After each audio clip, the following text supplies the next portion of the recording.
시청자 여러분 안녕하십니까? 대한민국이 잘 보이는 곳으로 모셔다 드리는 신통방통 시작합니다. 먼저 오늘의 핵심 뉴스입니다. 김정은 위원장과 푸틴 대통령이 러시아 보스토치니 우주기지에서 정상회담을 열었습니다. 푸틴은 북한 우주 비행사를 러시아가 훈련시켜 우주로 보내주겠다고 말했습니다. 이른바 지각대장으로 알려진 푸틴 대통령이 김정은 위원장보다 30분이나 일찍 회담장에 나오는 등 보기 드문 모습을 연출하기도 했습니다. 김자민 기자가 전해드립니다. 로켓 단지를 둘러보며 러시아 관계자의 설명을 듣던 김정은 위원장이 상황판으로 바짝 다가갑니다. 보조 비행체까지 포함해서 8m네. 김 위원장은 미사일 개발 원리를 이해한다는 듯 고개를 끄덕이는 등 적극적인 반응을 보였습니다. 이 과정에서 푸틴 대통령이 북한이 원한다면 우주 비행사를 훈련시켜 우주로 보내는 것이 가능하다고 얘기했다고 러시아 크렘린궁이 밝혔습니다. 러시아의 우주 첨단 기술과 경험을 전수받길 원하는 북한으로선 어느 정도의 성과를 손에 쥔 셈입니다. 회담에 앞서 푸틴 대통령은 북한의 인공위성 개발을 도울 것이라고도 말했습니다. 푸틴은 약속 시간보다 30분 먼저 나와 김 위원장을 기다렸고 이어진 회담 분위기도 화기애애했습니다. Напомню, что именно наша страна была первой, кто признал суверенное независимое государство Корейскую Народно-Демократическую Республику. 우주 강국의 현 주소와 앞날에 대해서 우리가 더 깊이 이해할 수 있는 그런 기회를 주신 데 대해서 영광을 생각합니다. 양국 정상은 우주기지 도착부터 회담 후 이어진 만찬까지 총 4시간을 함께 보냈습니다. TV조선 김자민입니다. 자, 두 사람의 만남은 어떤 목적이 있는 걸까요? 두 사람은 러시아의 첨단 군사기술과 북한의 재래식 무기 거래를 사실상 공식화했습니다. 조선일보 오늘자 일면 톱기사입니다. 자, 김정은 만남 푸틴 위성 개발 돕겠다라는 제목인데요. 국제사회에서 민감하게 반응하는 영역에서 서로 협력하겠다는 겁니다. 러시아는 북한의 비행사를 훈련시켜주고 북한은 지금 전쟁 중인 러시아에 무기를 사실상 파는 겁니다. 이렇게 북한과 러시아의 군사협력이 실행이 될 경우 러시아는 안보리 대북 제재를 위반하는 겁니다. 자, 이를 공개적으로 지금 두 정상이 거론하고 나선 겁니다. 잠시 뒤에 이게 어떤 의미가 있는지 그 파장과 함께 잠시 뒤 살펴보도록 하겠습니다. 민주당 이재명 대표 대북 송금 의혹에 대해서 증거가 하나도 없다라고 부인하고 있죠. 하지만 검찰은 4년 전 중국 선양에서의 협약식 당시 상황이 담긴 영상을 이 대표 측의 주장을 깨트릴 수 있는 결정적 증거로 보고 있습니다. 아유 너무 많아요. 근데 그럼 한 번도 막 기분잖아. 우리 아니 형은 나보다 애가 많아. 우리 아니 형은 나보다 애가 많아. 네, 지금 보신 이 영상 2019년 1월 17일 쌍방울과 북한 측의 경제 협약식 이후에 그날 저녁 있었던 만찬 모습입니다. 자, 그런데 검찰이 주목하는 부분이 있습니다. 만찬 직전에 협약식 현장에서 김성태 전 회장이 했다는 발언입니다. 대통령 한번 만들어 봐야 할 것 아니냐, 이 발언. 자, 김 전 회장이 왜 이런 발언을 했던 걸까요? 당시 발언 내용 좀 정리를 좀 해본 그래픽이 있습니다. 자, 뭐라고 했느냐. 지금 김성태 전 회장 대통령 한번 만들어야 할 거 아니냐. 이런 얘기를 북한과 협약식 하는데 이화영 부지사 있는데 했다는 겁니까? 네, 해당 사진과 영상에는 2019년 1월 17일입니다. 중국 선양의 캠핀스키 호텔에서 쌍방울 그룹과 조선 아태평화위원회가 북남 경제 협력 사업 협약식을 맺는 장면과 후속 만찬 현장이 담겨 있습니다. 이 자리에 이화영 전 부지사와 신모 전 경기도 평화협력국장 등도 참석을 했는데 지금 보시는 저 영상에는 만찬장에서 김 전 회장이 폭탄주를 제조하는 송명철 조선 아태이 부실장에게 그의 왼편에 앉은 이 전 부지사를 가리키면서 한마디만 할게 병철아, 화영이 형이 나보다 형이다라고 말하는 장면까지 담겼습니다. 서열부터 정하는 거예요, 지금. 네, 그렇죠. 이 협약 협약식 영상에는요, 포럼, 이런 영어는 빼라고 말하는 이 전 부지사의 훈수까지 음성으로 담긴 것으로 전해졌고요. 그러면서 이 부분에 눈길이 갑니다. 김 전 회장과 송 부실장은 합의서에 서명한 뒤 손을 맞잡고 우리의 소원 하면 통일 3번만 합시다. 이렇게 한 뒤 선창을 했는데. 자, 말씀 중에 죄송한데 저 사진이 중요한 거예요. 자, 전혀 본인은 그런 게 있는 줄 몰랐고 이화영 전 부지사 얘기는 가서 우연히 만났다. 맞습니다. 그런데 지금 저런 중요한 협약식에 옆자리에 앉아 있잖아요. 오히려 본인이 가운데 앉아 있네요. 그렇습니다. 여기서 또 김 전 회장이 한 말이 있는데요. 대통령 한번 만들어야 할 거 아니냐 이러면서 또 웃었다고 합니다. 예. 말씀하신 것처럼 검찰은 이 증거를 제출하면서 이화영 전 부지사가 그간 이 행사에 참석한 사실이 없다 이렇게 주장을 했었고 신 전 국장은 잠시 동선이 겹쳤을 뿐이라고 진술했는데 저렇게 앉아 있는 거죠. 해당 진술이 완전 허위라는 것을 검찰이 직접 입증하는 자료라고 주장을 했습니다. 또 예. 이화영 전 부지사가 협약식에 적극 참여하고 또 이재명 경기도지사를 대통령으로 만들자는 내용까지 공공연히 회자됐다는 사실이 실제로 인정되는 장면이며 경기도가 이 사건에 깊숙이 개입했다는 점이 충분히 입증된다고 검찰은 설명을 했습니다. 자, 협약식 사진 다시 한번 좀 볼까요? 지금 이런 협약식은요, 보통 초대받지 않은 사람은 와서 앉아 있을 수도 없는 겁니다. 그런데 우연히 가서 들렸는데 저 자리에 앉았다. 자, 쌍방울 측 주장은 공항에서부터 저 행사장까지 누가 그러니까 이동을 해줬느냐, 누구 차로 갔느냐, 쌍방울 측에서 제공한 차로 갔다는 겁니다. 그 쌍방울 현지 직원이 맨 앞자리, 그리고 저 지금 사진에 보이는 이화영, 김성태가 2번째 자리, 그리고 3번째 자리는 경기도 직원이 타고 있었다. 나중에 이 직원과 쌍방울 직원은 명함까지 주고받았다라는 구체적인 진술이 있습니다. 그런데 우연히 찾아갔다. 자, 그런데 이 대통령을 만들자는 얘기를 왜 김성태가 했을까? 이게 좀 궁금하거든요.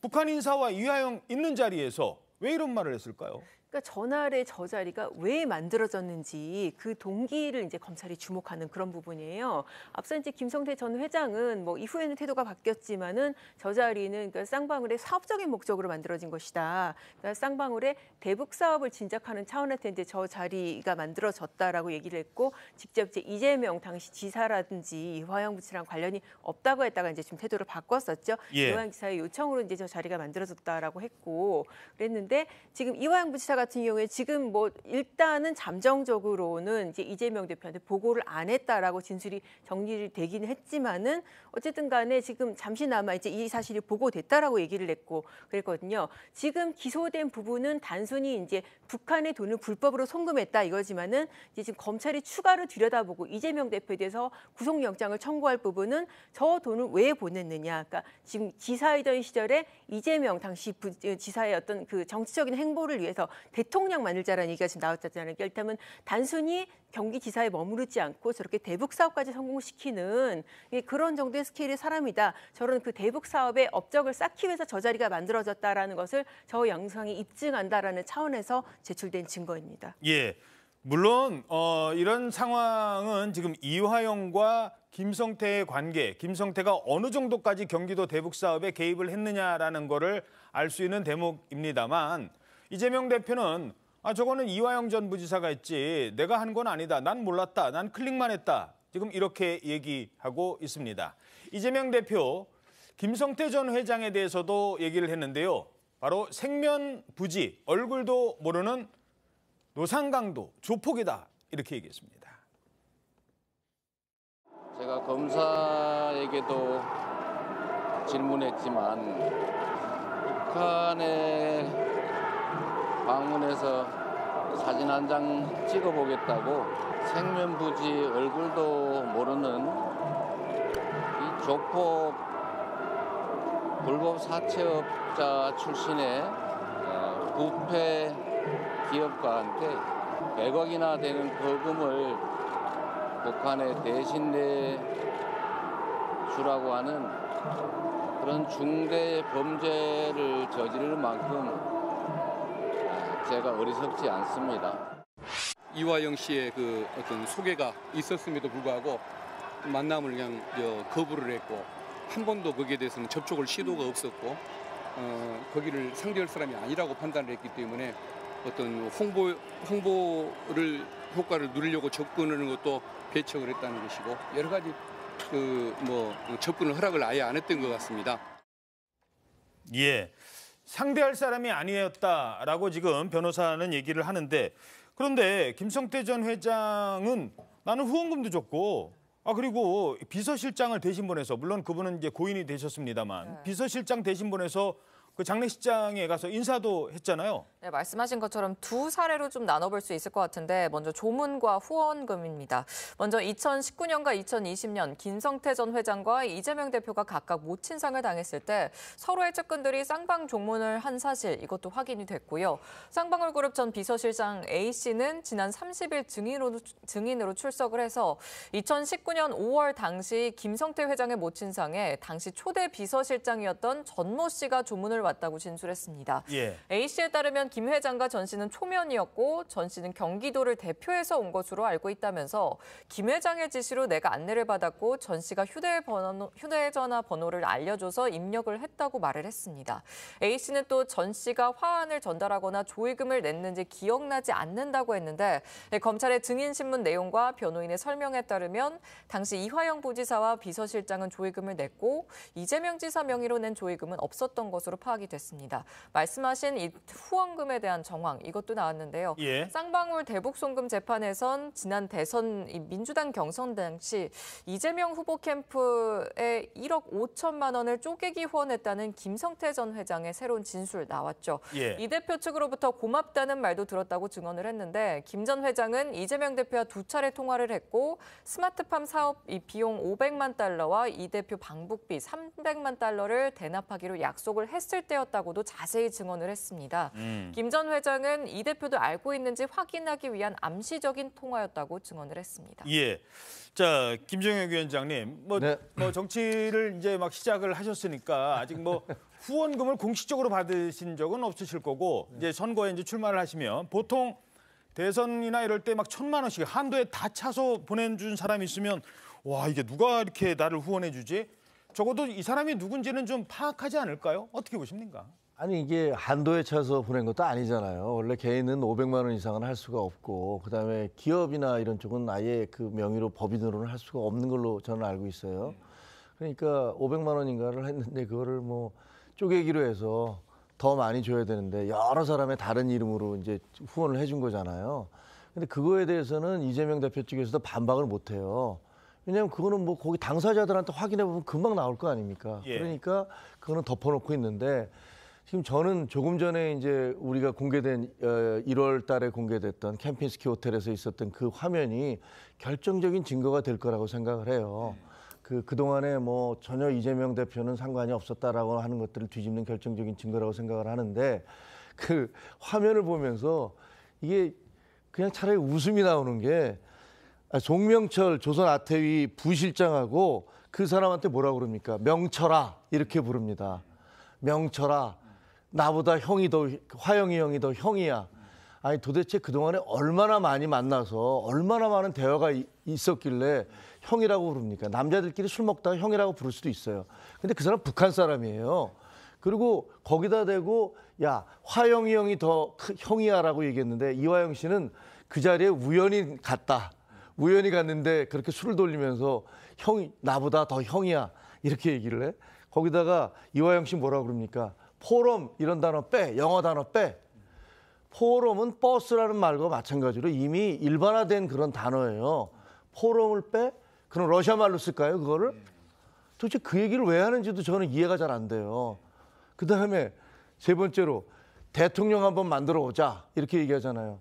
대통령을 만드는데 누구를 대통령을 만들자는 겁니까? 거기서 김정은이를 대통령 만들자고 하는 건 아닐 거 아닙니까? 그럼 이화영을 대통령 만들자고 하는 겁니까? 제가 보기에는 이런 저렇게 명백한 그런 장면이 있는데도 이화영 씨는 나는 잘 몰라, 이렇게 얘기하다가 나중에 검찰에서 번복을 했잖아요. 도저히 견딜 수 없으니까. 번복을 했다가 또 민주당에서 뭐 의원들이 찾아가고 부인이 법정에서 소동을 피우고 그러니까 또 바꿨단 말입니다.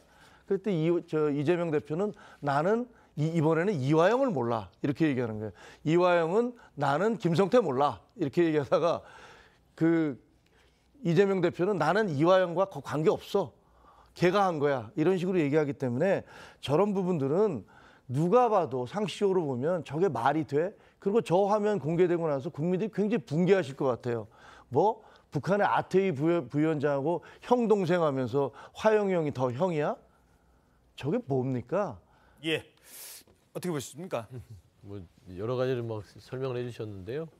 그러니까 이제 첫 번째 이 그 형 얘기, 조명철 씨한테 형 얘기를 하는 게 얼마나 쌍방울이 오랫동안 북한에 공을 들였냐 그거잖아요. 바로 그게 주목할 대목입니다. 그러니까 쌍방울은요 경기도와 어떤 사업을 하기 전부터 북한 사업에 엄청 공을 들였어요. 그러니까 북한의 광물 자원 사업권을 따기 위해서 오랫동안 만났던 거를 추측할 수 있겠죠. 그렇죠? 그래서 이 김성태라는 사람은 결국에는 전반적으로 경기도, 그러니까 평화부지사가 됐던 이화영 전 부지사와 관계를 맺고 북한의 사업권이 본인들의 주 목적이었습니다. 무슨 사업가가 100억씩을 들여가면서 경기도지사를 대통령을 만든다? 그때는 후보로 거론될 시절도 아니고요. 그러니까 의지는 있었겠지만요. 그러니까 그런 정황들만 보더라도 조금은 납득이 안 되는 부분들이고요. 두 번째, 이 자료 화면 자체가 이재명 당시 지사와 관련이 돼 있다는 건 없어요. 딱 정확하게 두 가지죠. 김성태 회장과 이화영 전 부지사의 서로의 진술이 엇갈리는 부분들을 증빙하는 자료일 뿐이지 여기에 구체적으로 이재명 지사가 여기를 만나라고 했다. 여기 사인하라고 했다. 이 북한 사업을 되면 방북을 해달라. 뭐 이런 거 없어요. 그냥 단지 이화영 전 부지사가 이런 같이 갔다 안 갔다 부분에 있어서 엇갈리는 것들은 이거는 검찰이 증명할 부분이고요. 그다음에 2019년 1월로 제가 기억합니다. 이 그 협의서를 썼던 자료 화면일 거예요. 그 뒤로 이제 김성태 씨가 1월부터 4월까지 500만 달러 주고 그다음에 그 이후로 이제 기본 합의서를 체결하는데 1월, 4월 800만 달러 가는 이 시간이요. 하노이 노딜 기억할 겁니다. 2019년 2월 27일 날 노딜이 선언돼 버려요. 그리고 나서 본인들이 뭘 할 수 있을까요? 방북은 이미 목적이 끝나버린 거예요. 그런데 왜 쌍방울 김성태 회장은 했을까요? 사업입니다. 본인의 사업의 이득을 위해서는 국가적인 어떤 뭐 노딜 상황이든 남북관계가 중요한 게 아니에요. 그냥 북한하고 사업에서 광물 사업권만 따내면 이 자체로 이득을 얻을 수 있다. 그 생각밖에 없기 때문에 저는 김성태 전 회장의 발언과 증언들을 저는 한동훈 장관이 깡패 발언이라고 얘기를 하셨는데 그걸 믿는지 저는 이해를 못 하겠어요. 예. 아니, 예, 잠시만요. 저 잠시 뒤에 말씀 발언 기회 같이 드리겠습니다. 그런데 이재명 대표는 경기도의 대북 사업에 대해서 이화영 전 부지사가 독단적으로 추진했고 이 대표는 결재만 했다고 주장했죠. 그런데 이 전 부지사는 과거에 이렇게 얘기했습니다. 한반도 평화와 번영의 중심 역할을 경기도가 해야 한다는 이재명 지사님의 정책 의지에 따라 지속적인 남북 채널을 가동하고 있었습니다. 조선아시아태평양 평화위원회 김성해 실장을 비롯한 북측 고위 관계자와 남북 교류협력 사업에 대하여 구체적이고 세부적인 논의를 진행하고 왔습니다. 이때 이재명 지사의 방북 일정 등도 함께 상의하기로 했습니다. 자, 그러니까 이화영 전 부지사가 자신도 모르게 독단적으로 대북 사업을 추진했다는 이 대표의 주장과는 조금 다른 결이 있다는 겁니다. 게다가 과거에 SNS에 올린 글과도 좀 배치되는 측면이 있어요. 네, 그렇습니다. 이 대표가 지사 시절에 실제로 그러니까 본인 SNS에 대북 사업의 성과라고 하면서 어떤 기사를 통해서 그 이화영 부지사의 방북 사실을 홍보도 하고 그 성과를 알리게 됐거든요. 예. 그 시점이 언제냐면은 2018년 10월 2일입니다. 지금 이제 그 트위터, 지금은 X라고 하죠. 여기에 당장 할 수 있는 남북교류 사업부터 시작하겠다라고 하면서 기사를 링크를 했는데 이 기사 내용이 어떤 거냐면은 지금 그 부지사가 이화영 부지사가 지금 남북교류 사업을 위해서 방북할 것이라는 그런 기사를 링크를 낸 거예요. 예. 그리고 나서 또 이제 2018년 10월 25일, 그러니까 처음에 그 기사 올리고 나서 한 23일 뒤에 수고하셨습니다. 이화영 부지사님이 수고하셨습니다. 한반도 평화와 경제 변형을 이뤄나가는 일에 경기도가 함께합니다. 이런 기사를 올렸어요. 수고하셨습니다라는 얘기까지 해줬어요. 그렇습니다. 그러면서 방북 성과로 뭐 어떤 북한 최고위급 인사하고 이 대표의 그 방북 일정을 논의하게 됐다. 또 그런 기사를 올렸거든요. 그러니까는 사실 평화부지사라는 직책이 지자체마다 있는 게 아니잖아요. 남북 교류 협력을 위한 직책을 두고 그 임무로 이제 이화영 부지사를 임명을 하고 또 이 사람이 방북한다. 했다라는 사실을 알리고 방북의 성과를 알리고 이거를 갖다가 이재명 대표가 다 지금 직접 트위터에 홍보를 했고 또 기사 중에서 처음 올린 기사 중에서 이런 내용이 있어요. 이재명 지사의 의중을 반영해서 남북교류 사업 재개를 위해서 적극 행보를 하겠다라고 이제 이화영 부지사가 얘기를 했다는 부분도 있습니다. 예. 자, 아까 말씀하신 부분이랑 같이. 예. 아니 뭐 평화부지사라는 그 특이한 명칭에서부터 우리가 알 수 있듯이 저는 저 프로그램이 이재명 당시 그 경기도지사의 대선 프로젝트의 일환이었다고 생각을 합니다. 본인이 이제 북한에 가서 김정은을 만나거나 아니면 뭐 북한과 무슨 뭔가 그 눈에 띄일 만한 그런 계약을 맺어내든가 이러면은 대선 주자로서 큰 그 선점하는 위치를 선점하는 그런 효과가 있었겠죠. 근데 아까 이제 서부대변인이 말씀하시면서 이게 쌍방울이 일방적으로 자기들이 그 히토류 같은 것들을 광물을 얻어오기 위해서 북한과 거래를 한 것이다라고 얘기를 하시는데 아니 우리나라에 수많은 기업들이 있습니다. 북한과 거래를 할 때 정치적인 그런 배경이 없으면 할 수 없다는 거 누구든지 알아요. 아니 우리나라가 정부의 허락 없이 어떻게 기업이 북한과 더구나 그 이미 국제사회에서 그 제재가 지금 계속 가해지고 있지 않습니까? 어떻게 거래가 가능하겠습니까? 저거는 저 김성태 씨 말 맞다나 이재명 당시 지사가 대통령이 돼서 그다음에 밀어주지 않는 한은 불가능한 얘기예요. 예. 쌍방울은 그걸 계산을 했을 겁니다. 설명을 좀 드릴까요? 아니면 더 말씀하시겠습니까? 아니 뭐 말씀하십시오. 그러니까 맞습니다. 뭐 대북 사업이 불가능할 수 있죠. 하지만 이게 남북 교류 사업입니다. 그러니까 이제 그런 차원에서 쌍방울은요. 이화영 전 부지사 전에 둘이 관계가 있었잖아요. 그러던 차에 이화영 전 부지사가 평화부지사가 돼버렸네요. 그러다 보니까 쌍방울은 호재를 만난 것이죠. 경기도를 등에 업고 이거 남북 교류 사업을 해서 들어가면 뭐 이거 뭔가 좀 우리가 사업적으로 이득이 되지 않겠어? 라고 하는 것이죠. 저는 한 가지 말씀드리는 것은 그거예요. 이재명 대표가 당시 지사 시절에 대북 사업을 이렇게 좀 추진하면 나에게 정치적으로 도움이 되겠다 판단할 수는 있죠. 그런데 역대 경기도를 보면 경기도는 북한과 접경된 지역이 가장 넓습니다. 그리고 남북 교류 사업을 많이 해왔고요. 그건 뭐 이인지 지사 때도 그랬고 손학규 지사 때도 들춰보면 늘 경기도는 한반도 평화 통일의 중심이 돼야 된다는 것은 기초로 돼 있었어요. 그런데 그거를 이재명 대표가 없던 걸 한 게 아니라 그동안 경기도가 해왔던 정책에 대해서 얘기를 한 것이에요. 경기도지사라면 당연히 남북교류 사업을 통해서 본인의 업적을 높이고 싶어 하겠죠. 그다음에 대북 사업이요. 저는 이 기본적으로 우리가 망각하고 있는 거는요. 말씀 잘하신 게 경기도가 단독으로 북한과 교류 사업을 할 수 없습니다. 통일부의 허락을 득해야 돼요. 그러게 정부의 이 허락을 득해야 되는 어떤 대북 사업을 이런 쌍방울에 100억씩을 대리 대납해서 사업을 추진한다? 제가 말씀드린 게 이재명 대표가 검찰에서 그 정도로 어리석지 않다라고 했던 건 그런 배경에서 했던 말이다. 알겠습니다. 그런 말씀드립니다. 아니 그럼 지금 말씀은 잠깐만요. 이거 주제에 지금 시간 다음 얘기가 있어서 이따 발언 기회 드릴 테니까 마저 말씀해 주시기 바랍니다. 성남시장 시절에는 단돈 100만 원도 시장 결제 없이 예산 집행이 안 되고 또 뭐 보도블록 교체 집행도 안 된다고 했는데 어떻게 모를 수가 있느냐 이런 부분입니다. 하지만 이재명 대표 자신과 관련된 의혹에 대해서 검찰 수사는 소설이다 이렇게 얘기하고 있습니다. 대북 송금 300만 달러 이런 나왔는데 그래요. 아마 검찰에 이제 신작 소설이 나온 것 같은데 종전의 창작 실력으로 봐서 잘 안 팔릴 겁니다. 대표님 방북 자금 관련해서 이화영 부지사에게 보고받으신 적 없으십니까? 참 그 소설 가지고 자꾸 그러시는 것 같아요. 오늘 왜 불렀는지 모르겠습니다. 역시 증거란 하나도 제시하지 못했고 그런 형식적인 질문을 하기 위해서 두 차례나 이렇게 소환해서 신문하는 게 도저히 납득이 되지 않습니다. 이재명 대표가 소설이라고 주장하는 것은 대북 송금 사건뿐만 아니라 백현동 특혜 의혹과 관련해서도 그같이 주장하고 있는데요. 자, 아마 영장이 백현동과 이 대북 송금을 묶어서 이른바 병합해서 영장을 칠 것으로 이렇게 전망이 되기 때문에 백현동 관련된 내용도 하나만 짚어보겠습니다.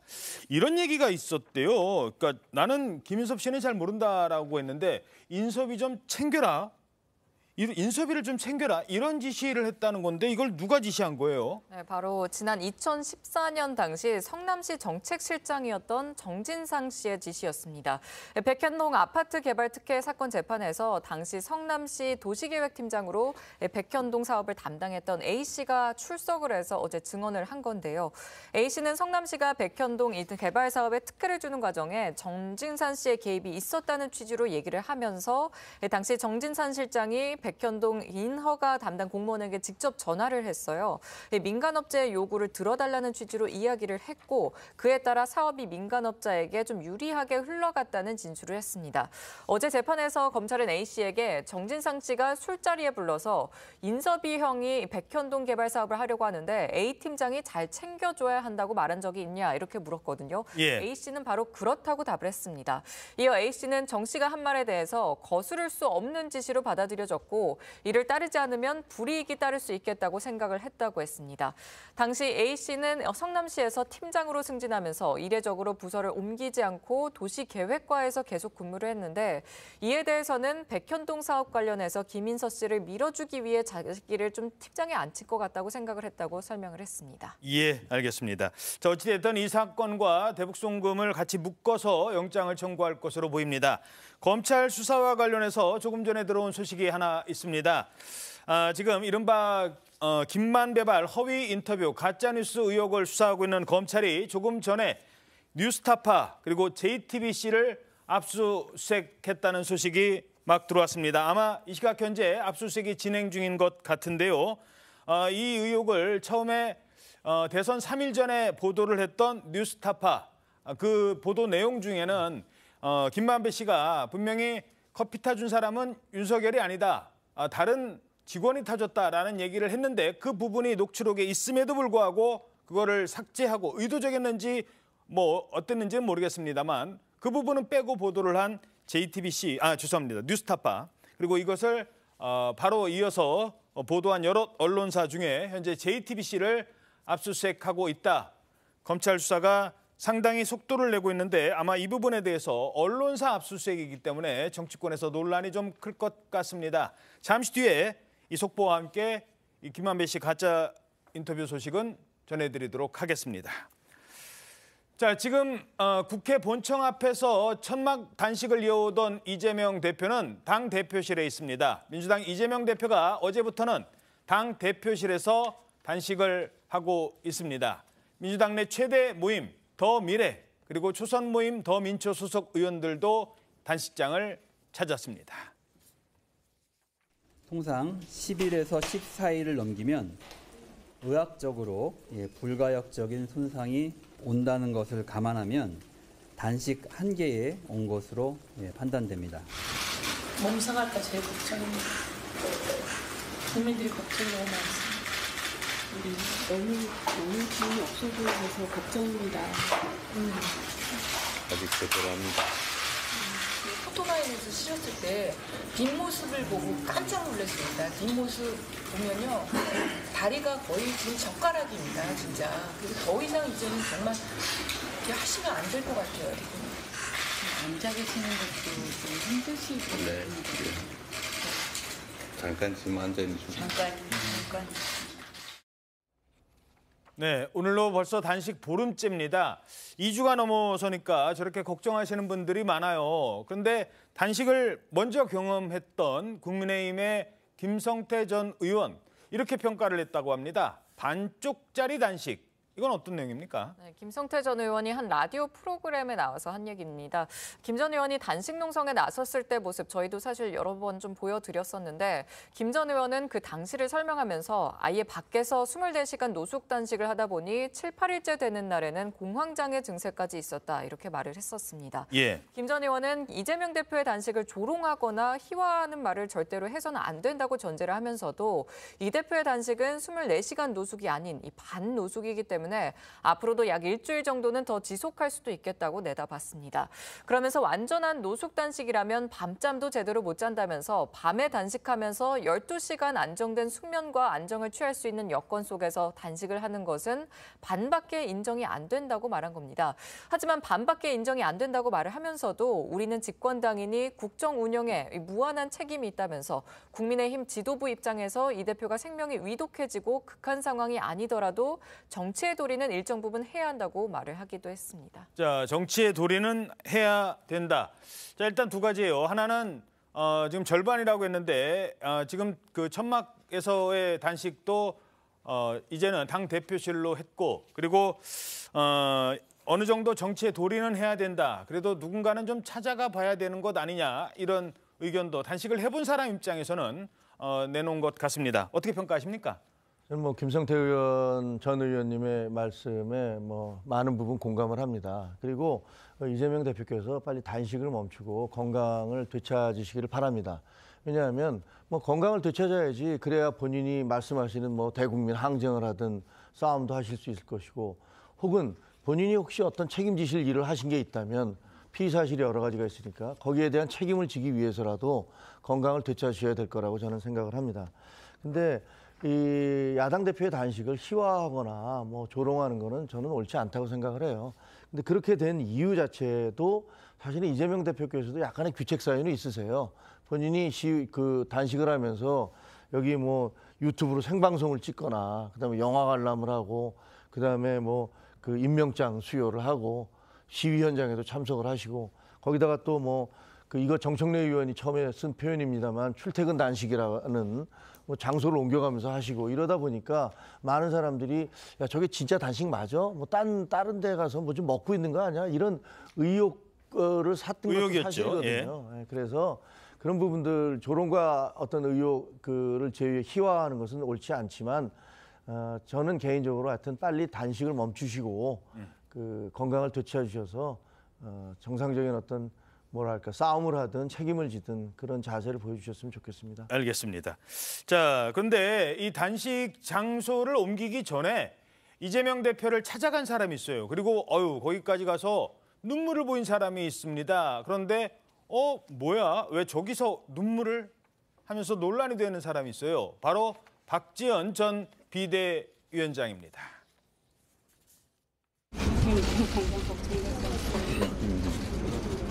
고맙습니다. 잘 지내요? 번호 못 봤네. 단식 이제 중단하시면 제가 전에 그런 얘기 드린 적이 있는데 저 요리 잘한다고 회복식도 만들어 드릴 테니까. 자, 그런데 박 전 비대위원장이 보인 눈물에 일각에서는 다소 곱지 않은 시각도 보이고 있습니다. 그동안 이 대표를 향해서 보여주던 모습, 이런 모습과는 사뭇 다르기 때문입니다. 이재명 의원에게 지금 얽힌 문제들이 많이 있지 않습니까? 이재명 의원이 당대표가 됐을 경우에 우리 당은 이거를 방어하기 급급할 텐데 그렇게 되면 또다시 민생은 실종되고 또 이제 정말 정쟁으로만 이제 비춰질까 하는 그런 우려들이 크기 때문에 지금 이재명 대표는 방탄을 위해 당을 위기로 몰아넣는 이기적인 모습만 보여줄 뿐입니다. 이재명 대표가 두려워해야 할 대상은 검찰이 아니라 국민이어야 합니다. 네, 불과 얼마 전까지만 해도 사법 리스크를 지적하면서 날선 발언을 저렇게 쏟아냈는데 이재명 대표를 직접 찾아가서 눈물을 흘렸다. 자, 여기에 대해서 어떤 논평들 나오는지 저희들이 모아봤습니다. 함께 보시죠. 자, 조응천 의원, 초현실적이고 그로테스크하다. 그로테스크, 다시 말해 좀 기괴하다. 진중권 교수는 공천받으려고 그런 것 같다. 뭐 시각이 좀 곱지만은 않은데 물론 한 청년이 저 당 대표 어르신이 저렇게 고생을 하시는데 이런 것 저런 거 떠나서 가서 눈물을 흘린 것 같고 좀 너무 과한 반응 아니냐는 시각도 있는데요. 어떻게 보십니까? 뭐 한 청년이 그랬다면 그런 비판은 안 하죠. 근데 박지원 전 비대위원장이 비대위원장을 했다가 이 이력을 보면 원래 잘 지내다가 갑자기 대표적인 비명으로 활동을 했잖아요. 예. 근데 가서 눈물 흘린다. 아니 뭐 어떤 염려한 얘기를 했다면 괜찮은데 울컥하는 모습을 보면 감정선이라는 게 그래도 단계라는 게 있지 않습니까? 근데 갑자기 뛰어넘으니까 이거 뭐지? 이렇게 되는 거예요. 이 생중계 되는 거 본인도 알았을 거예요, 사실. 그러니까요. 그리고 이제 뭐 눈물이 날 수 있습니다. 뭐 현장 가면 좀 수척해 보이니까. 아니면 본인이 너무 좀 비난을 했던 부분에 있어서 회한을 느꼈나? 아니면 뭐 잘못한다는 그런 느낌? 잘못했다는 그런 반성인가? 그런 생각이 들 정도로 조금은 좀 생뚱맞았다. 하지만 저는 뭐 이제 이해는 될 수 있습니다. 근데 두 번째 제가 조금은 아직도 납득이 안 되는 그 회복식 얘기에 대해서는 조금은 이해가 안 되더라고요. 그러니까 눈물 흘리는 감정까지는 좋고 그다음에 찾아온 것까지 좋은데 회복식 만들어드리겠다. 그러면 이거는 너무 감정선이 일관적이지 않아서요. 저는 조금 그런 비판을 감내할 수밖에 없는 상황이다. 뭐 그 정도로 마무리하고 싶습니다. 자, 알겠습니다. 민주당 지난 11일 최고위원회의에서 이종섭 국방부 장관에 대한 탄핵 추진 의사를 밝혔죠. 자, 이때 이재명 대표가 강조했던 또 여러 발언 중에 하나가 있습니다. 바로 다른 건 몰라도 지난번처럼 탄핵을 추진해야 된다는 의견이 많았어요. 그런데 그 전에 이종섭 전 장관이 어떻게 했죠?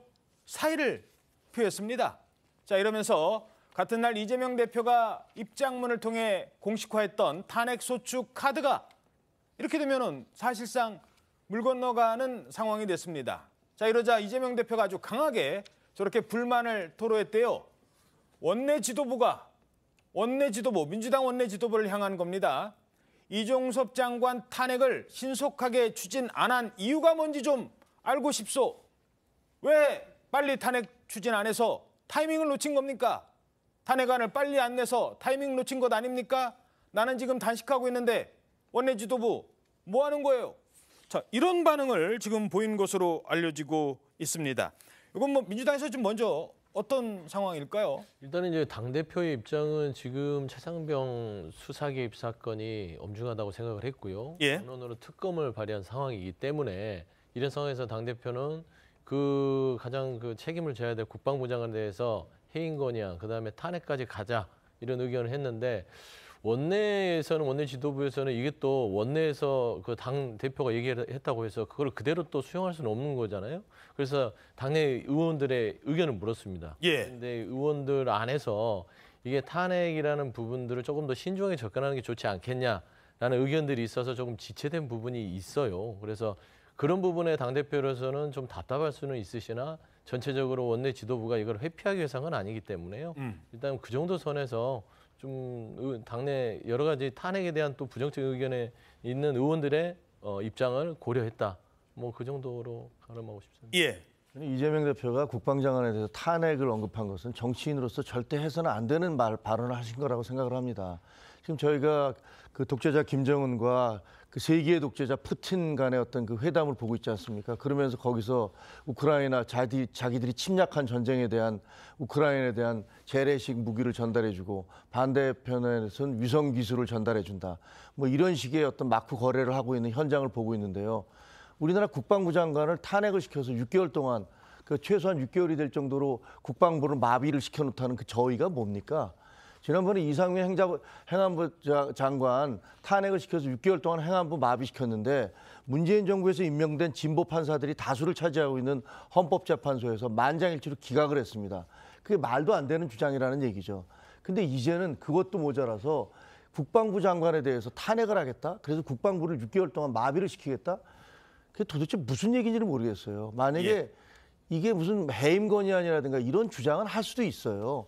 그런데 탄핵을 그 원내대표가 그걸 제대로 안 했다고 당대표가 그것을 질타했다는 거는 정말로 나라의 국방이나 안보에 대해서 하나라도 일이라도 좀 생각을 하고 있는지 좀 궁금합니다. 알겠습니다. 조금 전에 좀 들어온 소식인데요. 국민의힘 김기현 대표가 이재명 대표에게 단식을 좀 중단해달라 이렇게 요청을 했다고 합니다. 사실 공식적으로는 이게 좀 처음이거든요. 그래서 김 대표는 오늘 오전 최고위원회의에서 얘기를 했는데 이재명 대표의 건강이 좀 악화되고 있다.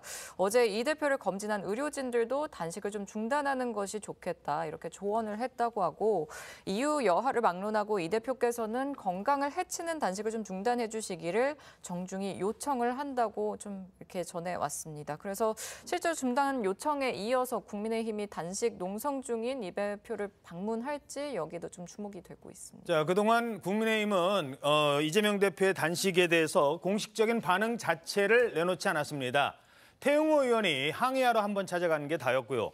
그래서 공식적인 입장을 내지 않았는데 아마 김기현 대표가 오늘 조금 전에 아마 이 시각에도 열릴 것 같은데요. 최고위 회의에서 이재명 대표의 단식에 대해서 공식 반응을 처음 내놨습니다. 건강에 치이는 이 단식에 대해서는 좀 중단을 해줄 것을 요청한다라고 했습니다. 하지만 이 단식장에 직접 찾아갈지에 대해서는 입장을 내놓지는 않았습니다. 김만배 씨의 허위 인터뷰 의혹에 대한 검찰 수사도 속도를 내고 있습니다. 핵심 피의자 신학림 전 언론노조 위원장 벌써 4번째 검찰 출석을 했는데 이때 이렇게 얘기했습니다. 말을 하고 싶어도 할 수가 없다. 지금 중계방송 하듯이 보도가 되고 있죠. 정치권에서 어마어마한 사건으로 지금 되어 있기 때문에 제가 말을 하고 싶어도 할 수 없는 입장이라는 걸 여러분들이 좀 이해해 주셨으면 좋겠어요. 예. 자, 이러면서 담당 검사를 지금 고소한다고 그랬거든요. 아, 내가 무슨 얘기하면 그게 그대로 막 바깥에 언론에 보도가 된다. 비사실 유포 아니냐. 뭐 이렇게까지 주장을 했습니다. 자, 그렇다면 검찰 수사는 어느 정도 지금 진척이 되고 있어요? 방금 전에 지금 그 소식이 들어온 게 있는데요. 이게 지금 김만배 씨 인터뷰를 보도한 그 3월 6일 날 보도한 뉴스타파 그리고 그 이전에 이제 김만배 씨 육성은 아니지만 수사 무마 의혹을 보도했던 JTBC에 대해서 이제 검찰이 압수수색을 들어갔습니다. 자, 그러니까 죄송합니다. 뉴스타파는 이제 그 3일 전 보도고 JTBC는 뭐였나 했더니 그 전에 보도였군요. 그렇습니다. JTBC는 이제 2월 달에 2차례 그 수사 무마 의혹, 그러니까 부산저축은행의 그 윤석열 당시 이제 그때 중수 이과장의 수사 무마 의혹을 관련해서 보도를 했었고요. 그리고 이제 대선 3일 전에 3월 6일 날 이제 뉴스타파가 김만배 씨의 육성을 내보낸 거고요. 사실 지금 JTBC는 조금 저희가 생각하기에 조금 빠르다시피 한데 뉴스타파에 대한 압수수색은 좀 미리 예견이 되어 왔었거든요. 다만 저희가 예측하던 시기보다 조금 늦어진 게 아무래도 언론사의 보도 내용에 대한 압수수색이다 보니까 검사 수도 상당히 좀 신중할 수밖에 없는 그런 상황이 아니었나 싶습니다. 그렇죠. 언론사의 보도 내용에 대해서 압수수색을 했기 때문에 지금 뭐 야당의 반발이 상당히 예상이 되는데 어떻게 보십니까? 이 부분? 저는 납득할 수가 없는 게요. 그 언론사의 보도 내용에 대해서 이렇게 명예훼손으로 지금 압수수색을 하는 겁니다. 그리고 대통령의 명예훼손이죠. 제목이요. 예를 들면. 근데 명예훼손을 추려내려고 검사 10명을 꾸려서 한다? 이런 검찰이 어디 있습니까? 그러면 앞으로 어떤 국민도 명예훼손에 대해서 수사를 의뢰하면 그렇게 하실 거예요? 물론 대통령의 명예 중요하죠. 대통령 국정 운영자니까. 하지만 국민의 명예도 그만큼 중요하다고 여긴다면 좀 과한 수사고요. 저는 그렇습니다. JTBC의 보도 내용이 그 지금 뭐 윤석열 대통령에 대한 명예훼손에 속하는 보도도 있겠지만 따지고 보면 예전에 민주당에게 했었던 그 김혜경 씨 초밥 사건도 JTBC가 단독 보도를 했어요. 그러면 그때 수혜자는 국민의당입니다. 그러면 국민의힘입니다. 그러면 거기에 대해서도 그러면 저희가 명예훼손으로 해서 뭐 걸 수 있으면 걸어서 건건마다 어떻게 언론사의 보도 내용을 그렇게 명예훼손으로 가서 이렇게 압수수색하면 되겠습니까? 저는 이런 좀 모양새는요 앞으로는 없어야 되는데요 좀 안타깝다라는 평으로 대신하고 싶습니다. 예, 어떻게 보십니까?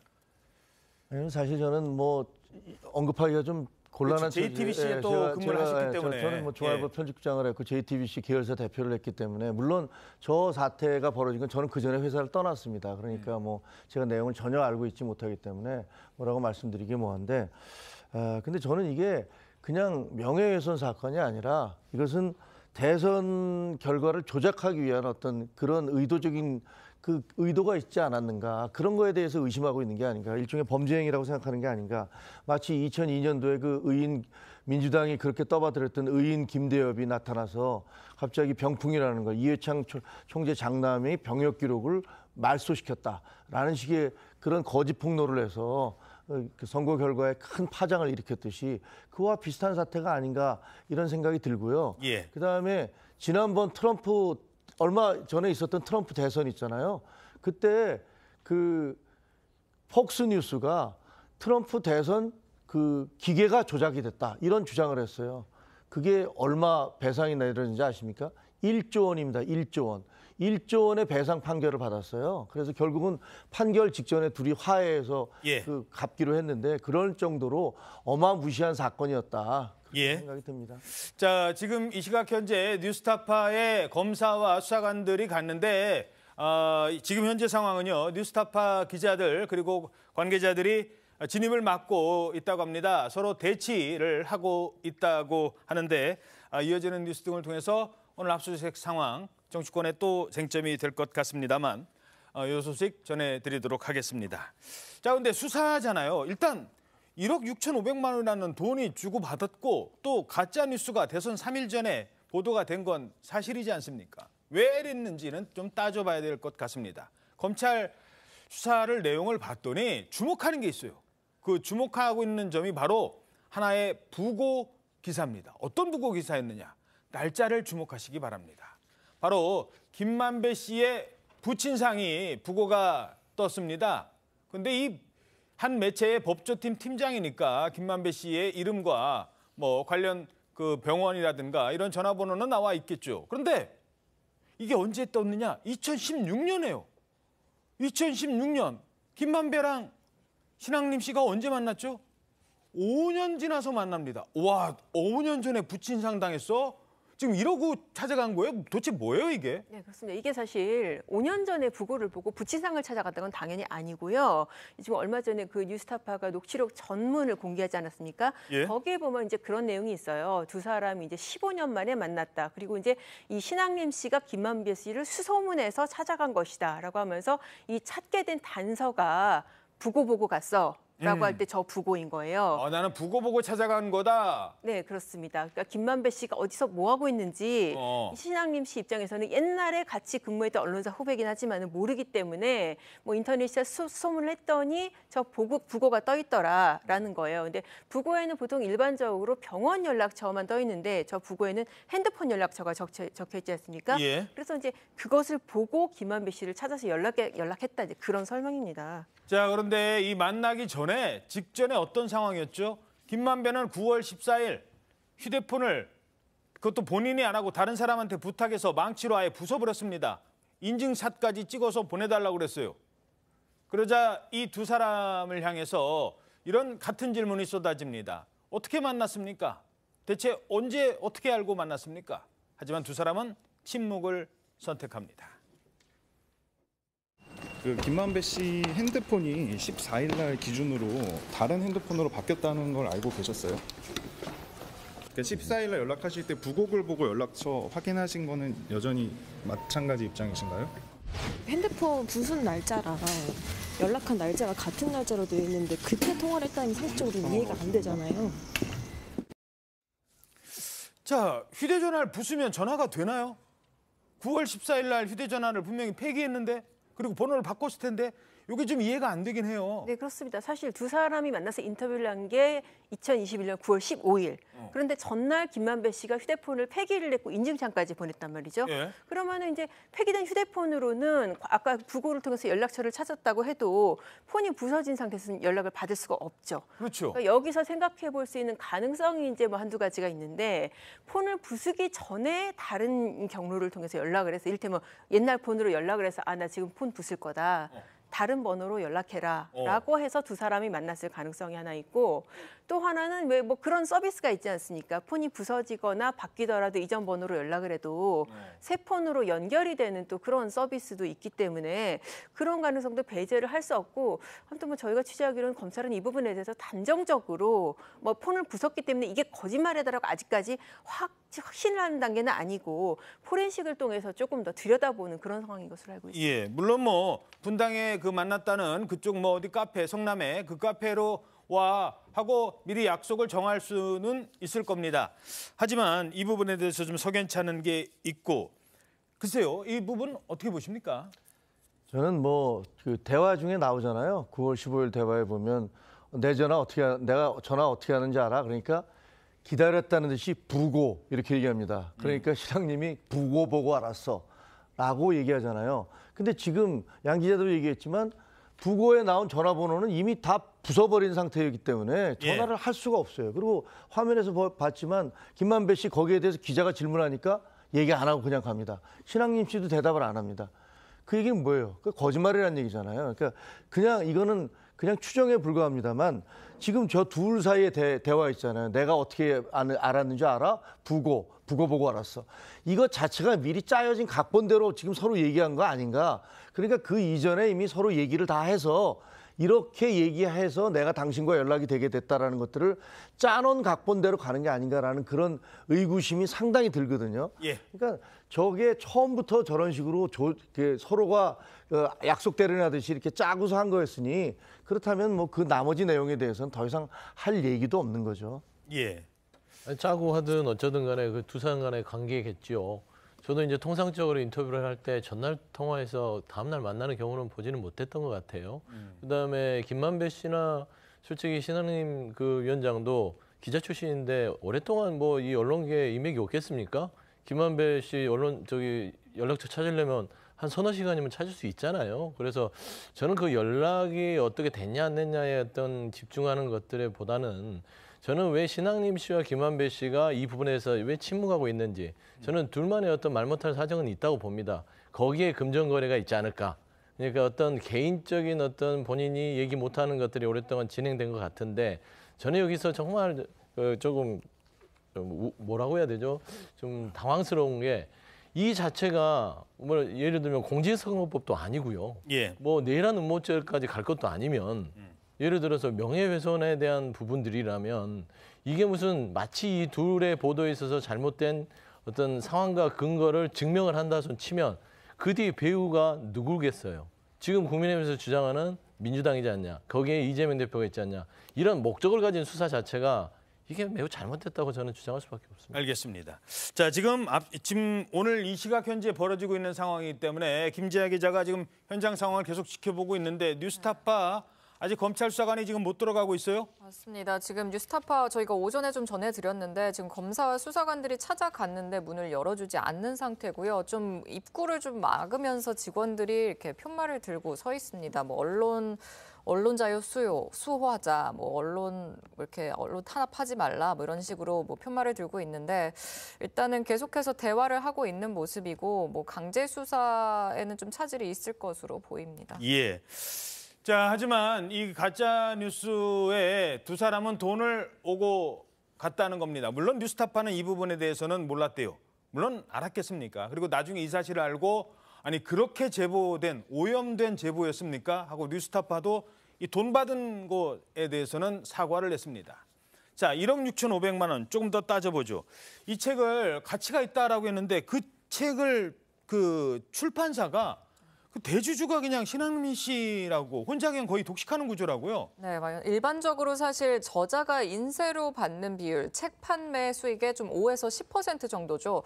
자신의 돈을 직접 들여서 회사에 출간을 의뢰하는 이른바 이 자비 출판의 경우에도 인세 비율 대개 40에서 50% 수준에 불과합니다. 하지만 이 도서를 발행한 출판사는 신 씨 본인이 지분 23%를 가진 대주주로 있는 업체인데 신 씨는 김 씨의 책을 판매하면서 받은 1억 6,500만 원을 수익을 출판사와 나누지 않고 모두 챙긴 것으로 보입니다. 방식 자체가 워낙 좀 이례적이다 보니까 김 씨와 신 씨 사이에 오간 좀 금품의 대가성이 있었는지 이 부분도 따져보고 있는 것 같고요. 또 신 씨가 김 씨로부터 부가가치세를 받았다는 점, 이 부분도 좀 주목해야 될 것 같습니다. 신 씨는 자신의 책 3권에 건당 5천만 원의 가격을 매기고 여기에 부가세 1,500만 원을 더해서 1억 6,500만 원을 받은 것이다. 이렇게 주장을 하지만 출판사 운영에 참여하고 있는 신 씨가 책이 면세 상품이라는 사실 몰랐다고 할 수 있을까요? 이것도 좀 납득하기 어렵다는 지적이 나옵니다. 실제 거래일자보다 6개월 앞선 날짜로 계약서를 작성한 경위에 대해서도 지금 양측 다 좀 책임을 떠넘기고 있어서 진술이 엇갈리고 있습니다. 자, 하지만 또 이에 대한 검찰의 수사가 과연 어느 정도 이게 지금 언론사와의 문제이기 때문에 논란이 될 여지는 남아 있습니다.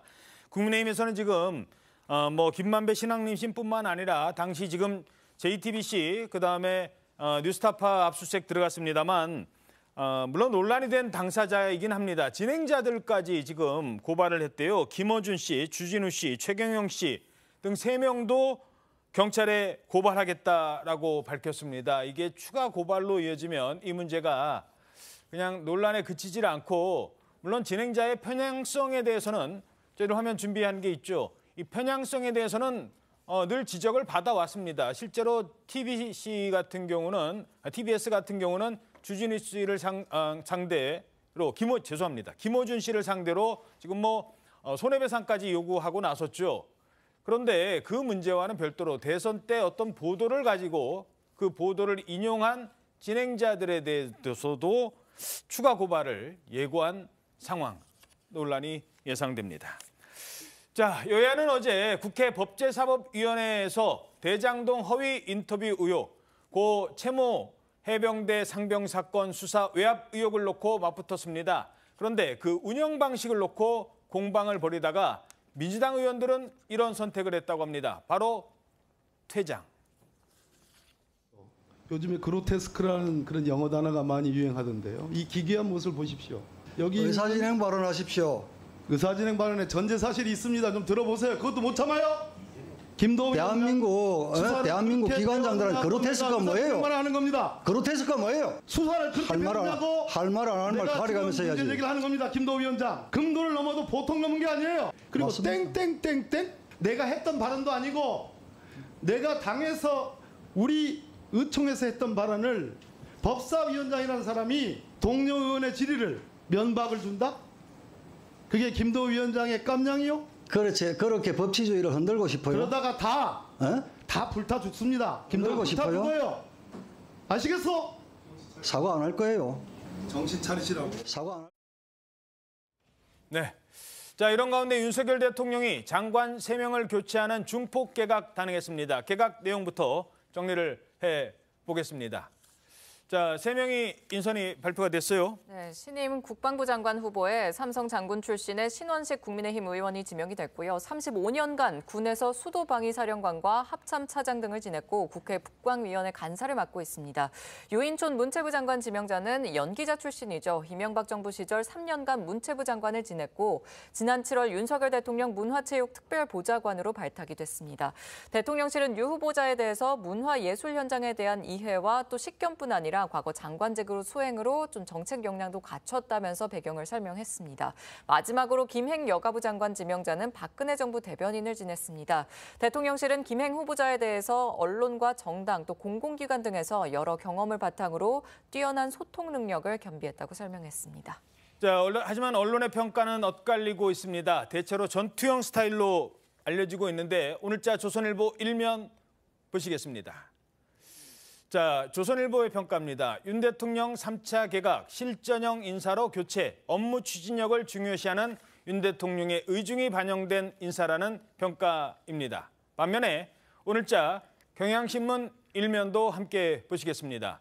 윤 대통령 세계부처 장관 내정했는데 강성 우파 앞세우고 MB 인사 돌려막기라고 평가했습니다. 극우 집회에 참석했던 신원식 후보자, 특히 국회 국정감사장에서 기자들을 향해서 욕설까지 내뱉었던 유인천 후보자 과연 자격이 있느냐라는 점을 지적하고 있습니다.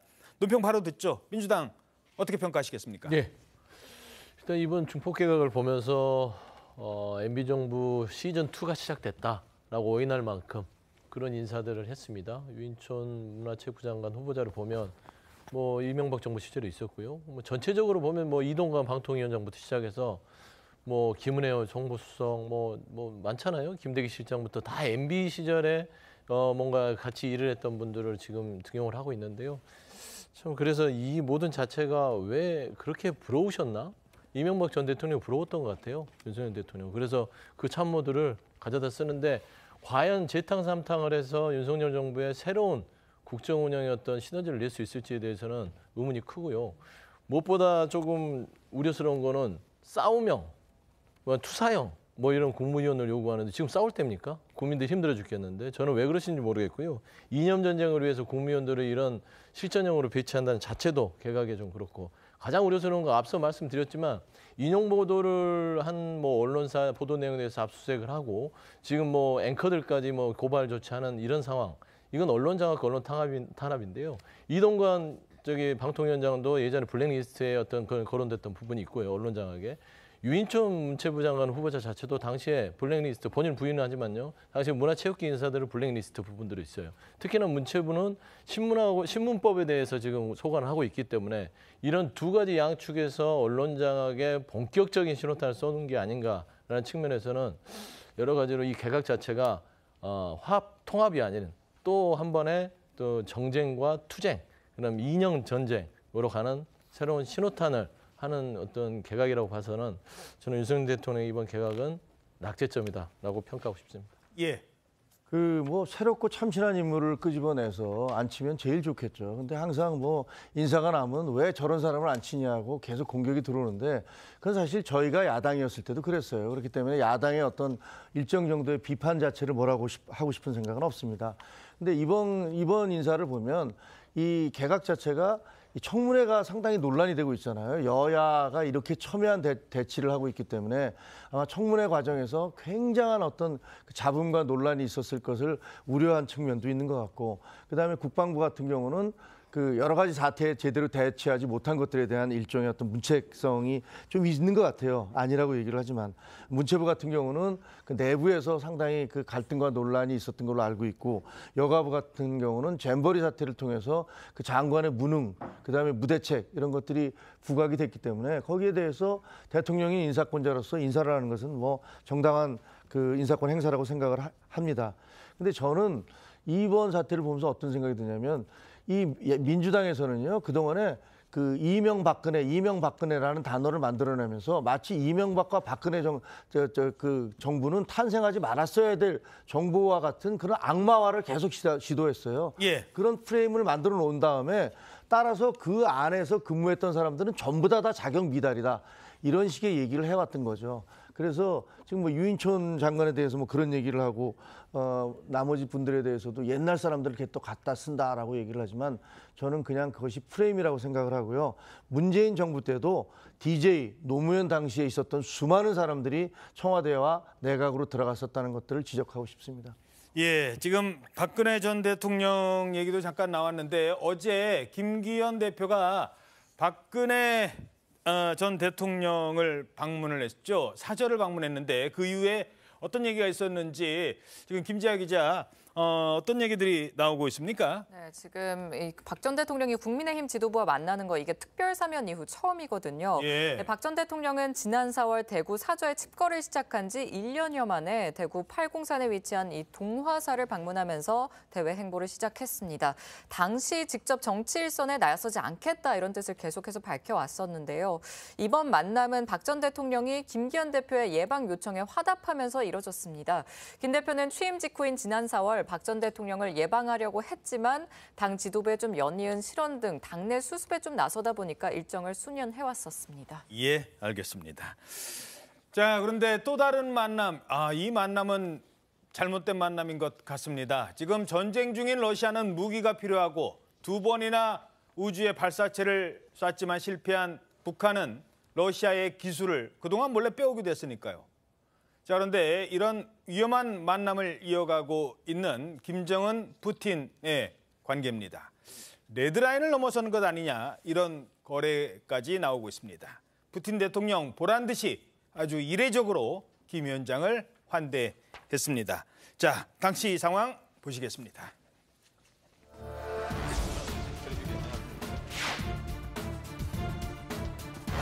반갑습니다. Здравствуйте, привет. 화분석에서도 우리를 초청해주고 같이 한대중으로 감사드립니다. Спасибо.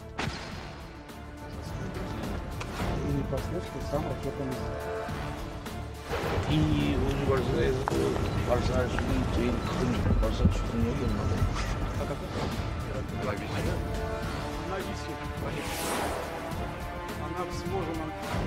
우리는 시정일관 러시아 정부 당시께서 취하시는 모든 조치에 전적인 무조건적인 지지를 표명해왔고 앞으로도 언제나 러시아와 함께 있을 것임을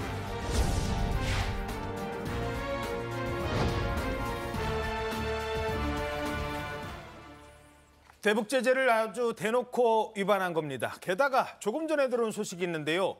자, 이번에는 푸틴을 초대한답니다. 김정은 위원장이 푸틴 대통령을 북한에 초청을 했고 푸틴 대통령도 여기에 수락했다. 이런 소식이 들어오고 있어요. 네, 북한 조선중앙통신 보도 내용인데요. 김 위원장은 회담에 이어서 이 진행된 연회가 끝난 뒤에 푸틴 대통령에게 편리한 시기에 북한을 방문할 것을 정중히 초청한 것으로 전해졌습니다. 푸틴 대통령은 초청을 흔쾌히 수락을 했다고 하고요. 앞서 러시아 크렘린궁 대변인은 어제 회담 직후 기자들에게 푸틴 대통령의 북한 답방 계획 현재는 없다고 밝혔었거든요. 그러면서도 러시아 외무장관이 최선희 외무상과 조만간 만나기로 합의했으며 이르면 다음 달 초 북한에서 회담할 수 있다고 여지를 좀 앞서서 남기기는 했었습니다. 예. 자, 조선중앙통신이 어떤 통신입니까? 보통 이런 게 있어도 한참 뒤에나 보도를 하는데 즉각 지금 이런 보도를 내놓고 있어요. 그만큼 이 만남이 북한에게 어떤 의미가 있는지를 보여주는 장면입니다. 러시아는 어떨까요? 푸틴 대통령 별명이 뭐죠? 지각대장입니다. 뭐 미국 대통령이든 중국의 뭐 어떤 뭐 높은 사람 만날 때마다 유럽이든 뭐 가리지 않고 늦게 나타나는 거예요. 지각대장 30분이나 늦게. 그런데 이번에는 30분을 빨리 왔어요. 저도 보면서 굉장히 좀 놀랐었는데 네. 정말 이례적입니다. 푸틴 대통령은 정상회담 장소에 30분 더 일찍 와서 낮 12시 30분쯤 도착을 했고 김 위원장은 약 30분 뒤에 도착을 했습니다. 예. 김 위원장이 검은색 방탄 리무진에서 내릴 때도 푸틴 대통령이 기지 입구에 나가서 반갑게 좀 인사를 하는 모습도 있었고 40초간 악수와 인사를 나누면서 김 위원장을 환대했습니다. 사실 푸틴 대통령 말씀하신 것처럼 과거 정상회담을 떠올리면 이런 친절한 모습은 정말 이례적인데 푸틴 대통령은 그간 정상회담에서 지각한 경우가 많다 보니 지각대장으로 악명이 높았죠. 2017년 문재인 대통령과의 정상회담에도 늦어서 당시 문 대통령은 30분 넘게 좀 우두커니 앉아서 푸틴 대통령을 기다릴 수밖에 없었고 그렇죠. 2019년 오사카에서 가진 한러 정상회담에서도 당초 오후 10시 45분 시작할 예정이었지만 푸틴 대통령이 2시간이나 늦게 도착하면서 사상 초유의 새벽 정상회담이 열렸다는 평가도 나왔습니다. 예. 이전에 또 말씀하신 것처럼 2014년엔 독일 총리 회담에도 4시간, 또 2015년 프란체스코 교황을 만날 때도 50분, 2018년 트럼프 전 미국 대통령과 만날 때도 예정 시간보다 35분 늦는 등 좀 상습적으로 지각을 계속 이어온 바가 있었습니다. 그렇죠. 이 정상들의 출석은요. 지금 뭐 쭉 지각대장 푸틴이라고 적어놨습니다만 사실 누가 먼저 오고 늦게 오느냐는 것은 의전상 상당히 중요합니다. 과거 한국에서 G20 열렸을 때 그때 저도 현장에 있었습니다만 오바마와 시진핑 기억나십니까? 서로 늦게 들어오려고 회담장 주변을 15분이나 뺑뺑 돌았어요. 제일 늦게 도착하려고. 그런 의전인데 이번에는 30분이나 빨리. 자, 게다가 환영 만찬도 이번에는 아주 눈에 띄었다고요? 네, 그렇습니다. 일단 메뉴 자체가 굉장히 좀 호화로웠어요. 그 러시아 캄차카반에서 나는 킹크랩을 넣은 만두, 그리고 철갑상어, 뭐 등심 스테이크 이런 그 7종 코스가 제공이 됐다고 하고요. 여기서도 브로맨스를 강조하는 훈훈한 그 건배사가 오갔다고 합니다. 김정은 위원장이 푸틴을 대통령 동지라고 하고 또 건배사도 푸틴 동지의 건강을 위해서 그렇게 했다고 그래요. 예. 참고로 이제 그 문재인 전 대통령하고 과연 김정은 그 국방위원장 만났을 때는 대통령님이라고 호칭을 했었습니다. 그리고 이제 여기에 또 화답하듯이 푸틴 대통령 같은 경우에 뭐라고 했냐면은 이 러시아 속담을 인용을 하면서 새 친구 2명을 사귀는 것보다 오랜 친구 하나가 낫다. 오, 네, 그런 오랜 얘기를 친구다 우리는. 네, 그렇습니다. 그러면서 뭐 심지어 아주 옛날 얘기인데 옛날 소련과 조선 군인들이 일본 침략에 맞서 싸웠던 1945년도부터 다시 확립됐다. 이런 얘기를 했다고 합니다.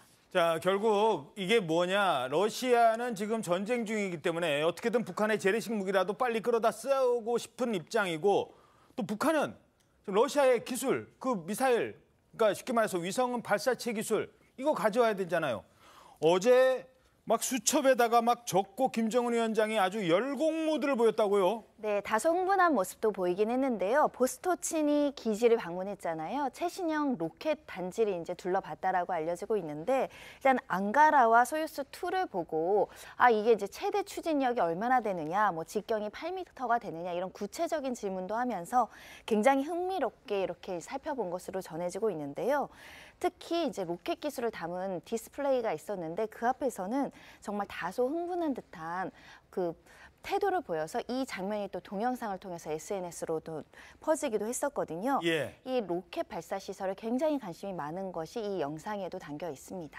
자, 짧게요. 우리가 물론 우리도 사실 나로 기술도 러시아로부터 도움을 받은 건 사실입니다만, 자, 북한은 지금 이렇게까지 신경을 쓰고 있고 이런 기술이 대북 제재 중인 북한에 넘어간다. 이 부분은 어떻게 보십니까? 뭐 끔찍한 거죠. 뭐 얘기할 게 뭐 있겠습니까? 지금 저희는 20세기의 최대 독재자들 스탈린과 히틀러라고 얘기하고 21세기 최대 독재자는 아마 푸틴과 김정은일 것입니다. 그 두 독재자가 만나서 어떻게 하면 자기들의 권력을 계속 유지하고 인류를 고통과 공포에 몰아넣을까, 그런 지금 논의하고 있는 거 아닙니까? 예. 우크라이나에다 재래식 무기 주고, 그다음에 거기다 미사일 기술 주고, 우크라이나의 그런 어떤 그 침략 반대하는 사람들을 학살하는 데 쓰일 것이고, 결국 그 미사일 기술은 대한민국과 전 세계를 공포에 몰아넣겠죠. 아주 끔찍한 일이 벌어지고 있는 겁니다, 지금. 알겠습니다. 자, 지금으로부터 딱 한 달 전인 8월 14일 전국 곳곳에서 흉기난동 예고글이 잇따르던 그때 경기도 수원에서 벌어진 사건의 영상이 공개가 됐습니다. 어떤 남자가 흉기를 들고 행패를 부리고 있어서 경찰이 현장에 출동했는데 이런 일이 발생했었습니다.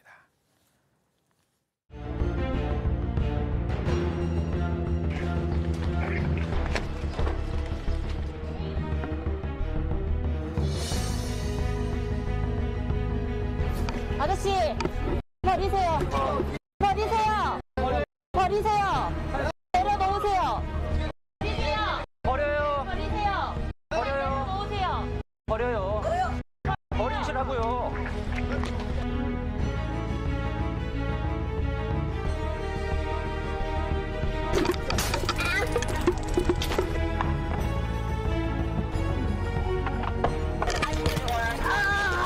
선생님은 현 시간부로 특수공포증명하게 하는 법을 chấp hành 합니다. 혐의를 선임할 수 있고 변호의견 있으시고 집행부적 적부심을 청구할 수 있으며 실수를 거부할 수 있는 권리가 있습니다. 네, 당시에 주변에서 30여 명의 시민이 도와줘서 저렇게 검거를 했습니다. 야, 근데 저 80대 남성인데 저게 또 처음이 아니라고요? 네, 수원시에 소재한 의류 매장에 80대 남성이 흉기 2자루를 들고 찾아가서 직원들을 협박한 사건인데요. 내용은 과거에 본인과 만났던 여성이 이 의류 매장 관계자 바람이 났다라고 하면서 아이고. 직원들을 협박하기 시작한 겁니다. 여자친구가 바람났다? 네, 한 차례 이미 찾아와서 난동을 부리고 다시 나갔다 다시 들어오려고 하니까 이제 직원들이 가게 문을 닫았죠. 예. 그러니까 문을 닫으니까 또 문 열라고 당장 열라고 이제 소리치면서 난동을 부렸고, 그런데 흉기를 들고 있었기 때문에 경찰이 즉각 출동을 했습니다. 근데는 문제는 경찰들이 이제 하지 말라고 함에도 불구하고 계속적으로 어떤 난동행위를 이어갈 뿐만 아니라 흉기를 들고 경찰에게도 이제 난동을 부린 사실이 있는 상황이었고요. 더군다나 현장에는 시민들도 굉장히 많은 상황이었기 때문에 경찰이 테이저건을 발사해서 제압할 수밖에 없는 상황이었고, 현장에서 체포됐고 보시는 것처럼 특수협박, 특수공무집행 방해죄가 적용된 상황입니다. 예, 참 시민들도 나섰습니다. 자, 이번에는 식당에서 발생한 황당한 일입니다. 자, 서민들의 친구 같은 술, 소주죠. 이 소주가요, 쓰는 용도가 많아요. 왜 그 먹다 남은 소주에다가 레몬즙 넣으면 청소할 때 그렇게 잘 닦인답니다. 기름때를 아주 잘 닦을 수 있대요. 그런데 세상에 소주를 갖고 이런 일을 한 사람이 있습니다. 어떻게 했다고요? 소주를 갖고? 네, 식당에서 소주로 발을 씻는 사람을 본... 예? 뭘 씻어요? 네, 식당 점주가 이제 이야기를 한 건데요. 이 고깃집을 운영하는 사장님입니다. 그런데 손님이 나갈 차에 이제 불판을 갈아주는 과정에서 이상한 장면을 목격한 거죠. 지금 다리 올려놓고 지금 뭐 하는 거예요, 네, 지금? 소주를 붓는 겁니다. 손님 왜 이러시냐, 이거 안 된다, 바닥이 많이 흥건해졌다라고 정중하게 말했더니 일단 손님은 어제 발에 화상을 입었는데 따가워서라고 답을 했습니다. 아니, 여기 남의 영업, 발을 닦고 싶으면 집에 가시지. 남의 영업장 고깃집에서 지금 바닥까지 저렇게 적셔놓으면서 발을 닦고 있는 거예요? 그러니까요. 그래서 사장님도 얘기를 하셨어요. 그래도 이건 아닌 것 같습니다. 그런데 이 사람이 적반하장으로 나왔습니다. 내가 닦아주고 가면 되잖아. 그러면 청소비 줄게. 뭐 청소비 줄게. 지금 청소비가 문제가 아니잖아요. 그러니까요. 그러면서 또 언성을 높이더니 욕설을 하고 또 이미 주문했었었는데 고기를 그거를 취소를 하고 가게를 나가버렸다고 합니다. 야. 그러니까 이제 사장님이 너무 자괴감이 들어서 그 자영업자들이 이용하는 커뮤니티가 있습니다. 여기에 이제 이걸 올리면서 소주로 발 씻는 손님 처음 봤는데 혹시 내가 배려가 부족했던 게 아닌가 그렇게 물어본 거예요. 아이고. 그러니까 이제 정말 이거를 사연을 접한 사람들이 아니 정말 사장님이 자괴감 가지실 만하다. 더 이상 신경 쓰시는 거는 감정 낭비다. 그러면서 정말 너무 힘들으셨겠다 하면서 위로해 줬다고 합니다. 오죽하면 사장님이 아이고 이거 내가 잘못한 건가? 그냥 발 씻게 놔둘 걸 그랬나? 지금 그래야 돼. 그런 얘기까지 나오는 겁니까 지금? 예, 그런데 저 손님분의 행동을 보고 많은 분들이 이 단어를 떠올리지 않았을까요? 몰상식하다.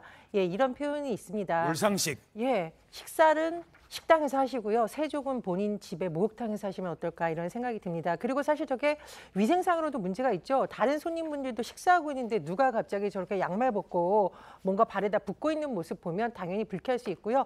안전상으로도 문제가 있습니다. 저렇게 바닥에 물기가 있으면 저 고기 굽는 곳에 기름과 결합이 돼서 누군가 밟고 넘어지면 또 큰 부상을 입을 수 있는데 저분이 좀 상식선에서 생각을 하시고 저 식당 주인 하시는 분들도 너무 마음 상하지 않으셨으면 합니다. 예.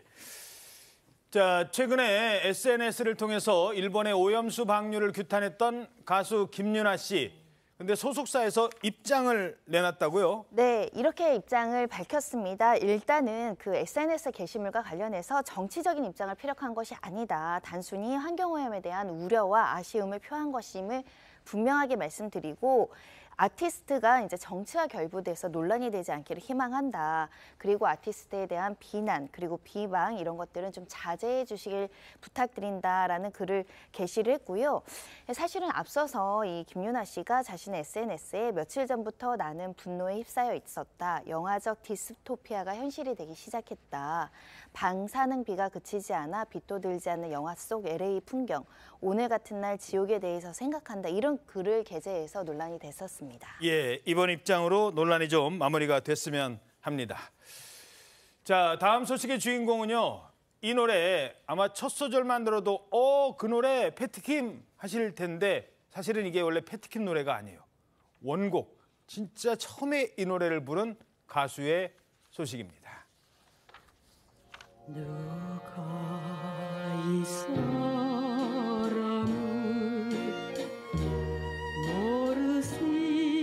모르시나요? 얌전한 몸매에. 자, 이산가족 하면 떠오르는 노래. 누가 이 사람을 모르시나요? 근데 이 노래를 부른 원래 가수는 곽순옥 씨라고요. 그렇습니다. 곽순옥 씨가 지난 12일 91세로 별세하신 소식이 전해지면서 말 그대로 원곡의 주인공이 다시 한번 주목을 받고 있습니다. 예. 이 노래 들으시면 다들 눈물이 핑 도실 수밖에 없을 것 같습니다. 그렇죠. 분단의 아픔을 너무나 잘 표현한 곡인데요. 1960년대에 그 영화 남과 북의 주제가로 쓰기도 했었고 예전에는 라디오 연속곡이 인기가 많았죠. 오빠 왜 그때 나 놔두고 갔어? 미안해 동생아. 이런 라디오 연속곡에 또 이 노래가 사용이 돼서 국민가요로 알려지기도 했습니다. 그렇죠. 이후에 이산가족을 만나는 TV 프로그램이 진행되어 있는데 그때 정말 이산가족이 부둥켜 안고 울 때 이 노래가 바로 울려 퍼졌는데 그때는 패티김 씨가 부른 노래가 울려 퍼졌고요. 어쨌든 이 국민가요를 히트시킨 이분이 별세했다는 소식 전해드립니다. 자, 저 정도의 국민가요인데 많은 분들이 왜 모르고 있었을까요? 사실은 65년경 이후에 이제 홍콩으로 가서 별다른 방송 활동이나 음악 활동을 하지 않았기 때문인데요. 아하. 잠깐 활동하고 정말 명곡인데 대중들 앞에 서는 것들이 별로 없었던 상황이었습니다. 사실 예. 이후에도 좀 잠시 살고 한국에 오셔서도 서울에 산 것으로 알려지고 있는데 이분을 그리워하는 동료 가수 후배들도 굉장히 많았던 것이 2021년 한 방송에서 지금 돌아가셨지만 고 현미 가수와 또 그 한명숙 씨가 이분 그 근황을 막 찾는 내용들이 방영이 됐었거든요. 우리 곽순옥 언니 어디 갔어? 막 이렇게 찾고 있었군요. 우리 언니 뭐 굉장히 날씬한 데다가 멋지고 머리는 항상 말아서 올리고 정말 스탠더드 팝송을 많이 했다라는 방송이 나가기도 했었는데 네. 21년경에도 근황 소식이 이제 뇌수술을 받은 소식이 알려지기도 해서 안타깝게 생각하는 팬들도 있었습니다. 예, 모든 사람의 심금을 울렸던 노래. 그 노래를 부른 가수가 별세하셨다는 소식입니다. 저희는 1분 뒤에 돌아오겠습니다. 네, 오늘 아침 대한민국 잘 보이셨습니까? 오늘 하루 당신의 대한민국 저희 신통방통도 응원해드리겠습니다. 여러분 고맙습니다.